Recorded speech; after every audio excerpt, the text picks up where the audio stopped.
Ku buka hati untuk jamahanmu, berserah penuh di hadirat.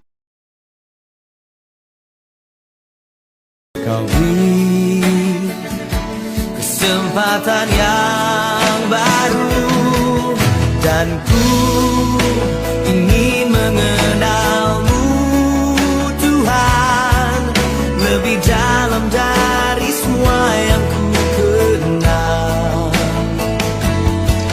Tiada kasih yang melebihimu, ku ada untuk menjadi penyembahmu. Bila ku buka mataku, lihat wajahmu,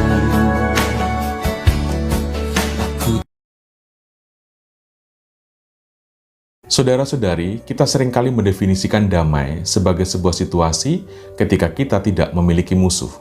Dan cara yang paling mudah agar kita tidak memiliki musuh adalah bertekuk lutut dan bekerja sama dengan kejahatan. Ini adalah kedamaian yang diberikan oleh dunia. Kita juga seringkali mendefinisikan damai sebagai sebuah situasi ketika kita hidup tanpa persoalan. Semua terlihat baik-baik saja.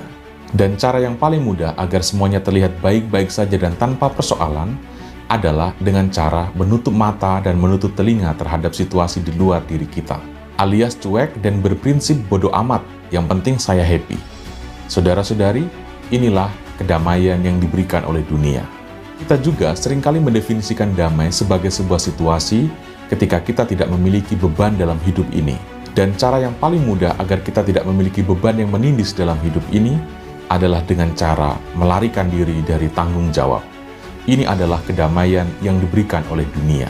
Sederhananya, damai yang diberikan oleh dunia menuntun manusia untuk semakin mencintai kegelapan, menjadi semakin pasif, dan menjadi semakin tidak manusiawi. Tapi sayangnya, ada begitu banyak orang yang justru mengejar kedamaian yang model seperti ini. Mereka tidak menyadari bahwa sedang terperangkap dalam jebakan iblis. Sebaliknya, damai sejahtera yang diberikan oleh Yesus adalah damai sejahtera yang muncul karena mencintai terang, mencintai kebaikan dan kebenaran. Damai sejahtera yang diberikan oleh Yesus menuntun kita untuk semakin aktif, semakin peduli dengan kesekitaran, semakin peka dengan persoalan baik di dalam maupun di luar diri kita. Damai sejahtera yang diberikan oleh Yesus menuntun kita untuk semakin berani mengambil resiko dan berani juga bertanggung jawab. Sekalipun mungkin kita akhirnya memiliki banyak musuh, seringkali direpoti oleh orang lain bahkan dicurangi, sekalipun kita harus mengorbankan kesenangan dan rela kehilangan mimpi-mimpi, namun jauh di kedalaman batin kita terdapat semacam kepuasan karena kita menjadi semakin seperti Kristus, yakni memberi daripada menerima. Setiap kali kita lakukan ketaatan, hati kita damai. Pasti gitu. Nah, ketika kita melanggar, pasti nggak damai. Contoh simpel sederhana. Lampu lalu lintas, saudara langgar. Saudara nggak mungkin tenang-tenang aja langgar. Pasti saudara lagi lihat-lihat spion. Ada polisi nggak? Ada polisi nggak? Pasti gitu. Ayo. Benar nggak? Kalau saudara hidup dalam ketaatan, saudara pasti percaya diri. Apapun yang terjadi. Walaupun ada nggak enak, pasti percaya diri. Contoh, mobil kan sudah dimasukin sistem yang namanya bensin. Saudara kalau ke pom bensin, bensinnya habis diisi, saudara kan cuma lihat naik, ya kan, diisi. Saudara pasti percaya diri, mobil saudara akan jalan. Jadi kalau saya hidup di dalam ketaatan, walaupun di luar sana ada tantangan begini, begitu, dan saya percaya diri. Walaupun saya dibilang bodoh, saya percaya diri. Saya udah diisi kok sama firman. Dan saya percaya bahwa hidup di dalam ketaatan akan membawa saya ke dalam percaya diri, sama saya akan tenang, saya akan damai. Ketaatan bukan untuk pamer-pamerin sama orang. Bukan kasih tahu bahwa ini saya kudus nih hidupnya, di belakangnya ngawur. Banyak orang taat sama Tuhan, itu karena saya mau diberkati sama Tuhan. Atau supaya saya mau terlihat baik sama orang lain, ngawur. Tuhan, aku akan tabur ketaatan, aku akan mempersiapkan hidupku. Karena aku tahu akan dipertemukan dengan kesempatan yang tepat, dengan orang yang tepat, kita akan menghadapi kemenangan demi kemenangan. sekalipun aku dalam lembah kelam, ku tak takut sebab Kau besertaku. Amin. Sekalipun badai topan datang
Terus angkat tanganmu, angkat tanganmu tanda apa percaya, katakan.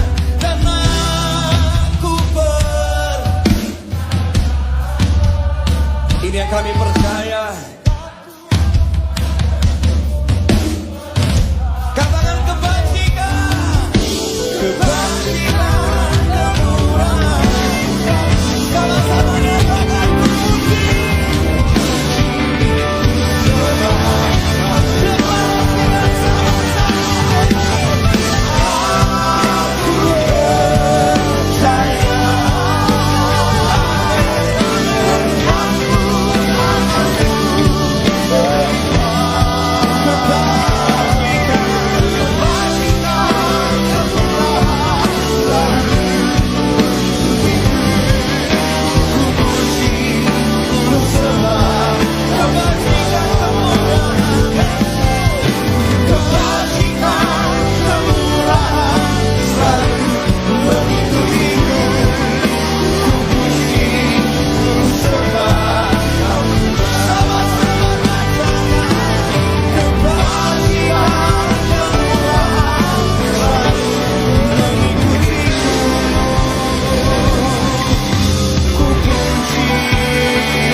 Melepaskan sakit hati. Dalam kehidupan ini, kita sering kali dihadapkan pada situasi yang mengecewakan atau menyakitkan. Namun, bagaimana kita merespon situasi tersebut menentukan kesehatan dan kesejahteraan jiwa kita. Sakit hati, jika disimpan terus-menerus, tidak hanya mengganggu kesehatan fisik, tetapi juga meracuni jiwa kita. Sakit hati tidak pernah membawa keuntungan bagi siapapun. Sebaliknya, sakit hati melunturkan semangat dan merampas damai sejahtera. Seperti racun, sakit hati perlahan mengikis kebahagiaan dan menghalangi kita untuk melihat kebaikan di sekitar. Saudara-saudari terkasih, jangan biarkan sakit hati menguasai hidup kita. Ambil langkah berani untuk melepaskannya. Berbicaralah dengan orang yang telah menyakiti Anda. Maafkan mereka dari hati yang tulus, dan bebaskan diri Anda dari belenggu rasa sakit tersebut. Ingatlah, memaafkan bukan berarti menyetujui apa yang telah terjadi, tetapi memilih untuk tidak menjadi tawanan masa lalu. Dalam melepaskan sakit hati, kita menemukan kembali damai sejahtera dan kegembiraan hidup. Kita menjadi lebih kuat, lebih bijaksana, dan lebih siap untuk menghadapi tantangan yang akan datang. Marilah kita memilih jalan pengampunan dan pembebasan demi kesejahteraan jiwa dan kehidupan yang lebih baik. Ayub pasal 5 ayat 2 berkata, sesungguhnya orang bodoh dibunuh oleh sakit hati dan orang bebal dimatikan oleh iri hati. Amin. Tuhan Yesus memberkati kita semua.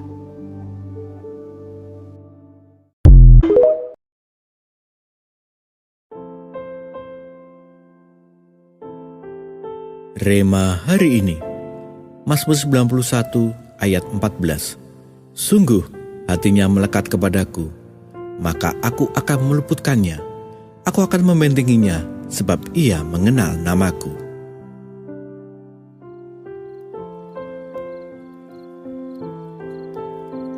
Seorang pengemis berdiri di depan kantor seorang pengacara sukses ketika sang pengacara hendak memasuki kantornya.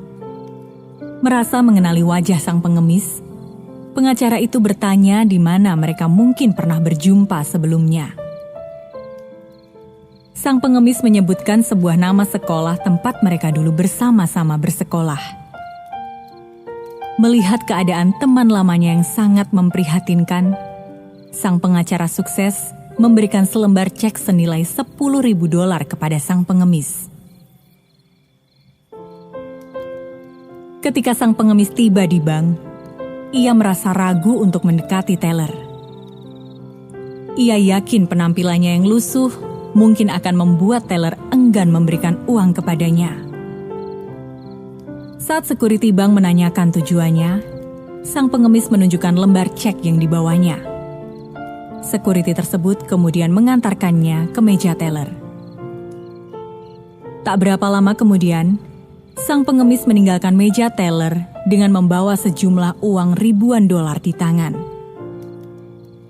Penting untuk diingat bahwa teller bank memberikan uang berdasarkan nama dan tanda tangan pemilik cek, bukan didasarkan pada penampilan atau identitas orang yang membawa cek tersebut.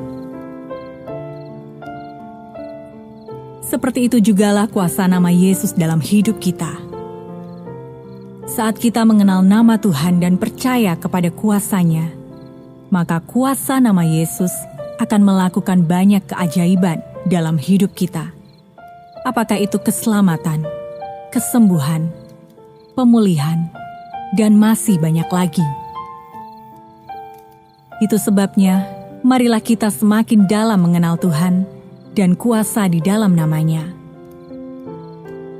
Jangan pernah meninggalkan waktu teduh untuk berdoa dan merenungkan firman-Nya.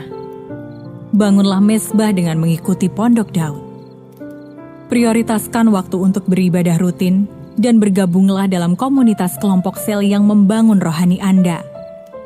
Maka berkat pelipat gandaan yang dahsyat pasti akan Anda alami di tahun ini. Kuasa dalam nama Yesus yang bagaimana yang pernah Anda alami dalam hidup Anda? Mengapa Anda bisa mengalami anugerah melalui kuasa di dalam nama Yesus? Komitmen apa yang akan Anda ambil supaya Anda bisa semakin dalam mengenal kuasa di dalam nama Yesus? Kami bersyukur karena ada kuasa di dalam nama-Mu. Nama-Mu adalah nama yang ajaib, di mana saat kami berseru dalam kepercayaan, pasti nama itu akan melakukan keajaiban dalam hidup kami. Biarlah semakin hari kami semakin percaya dan mengandalkan Engkau. Terima kasih Tuhan, di dalam nama Tuhan Yesus kami berdoa. Amin. Nama Tuhan punya kuasa yang luar biasa dan sanggup menyelamatkan kita.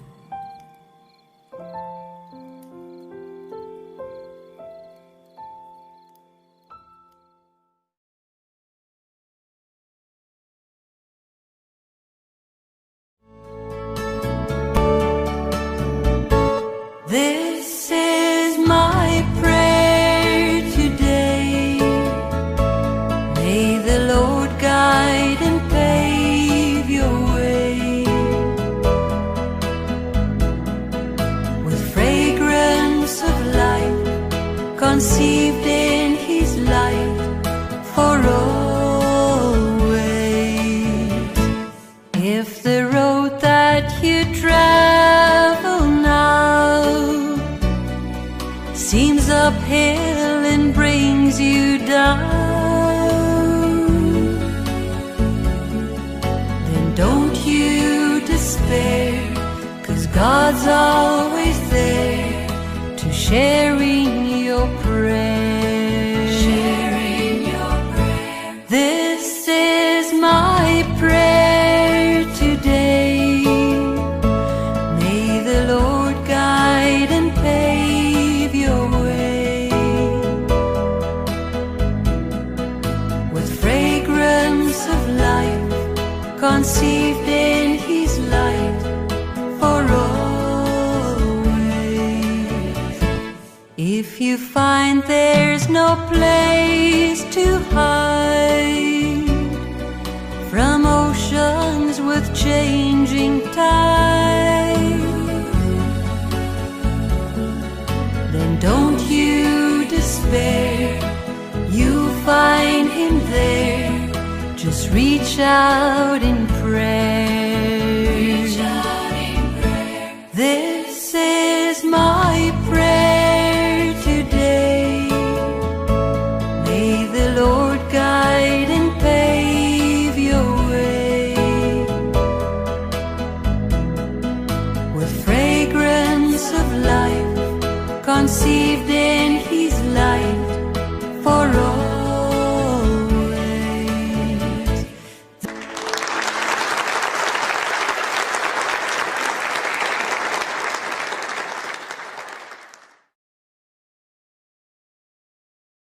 Bagi kamu yang merasa hidup sendiri, itu tidak bahagia. maka harus cepat menikah supaya bahagia. Simak perkataan Margaret, istri John C. Maxwell, pakar kepemimpinan top dunia, menjadi pembicara di seminar tentang kebahagiaan.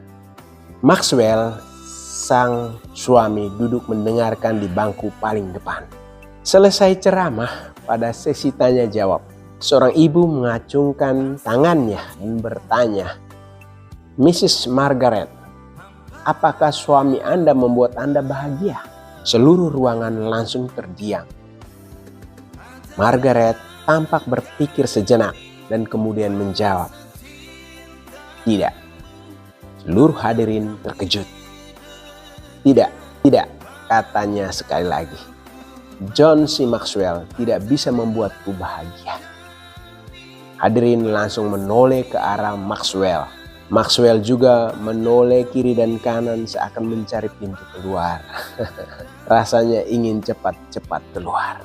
Kemudian Margaret melanjutkan, John C. Maxwell adalah seorang suami yang sangat baik.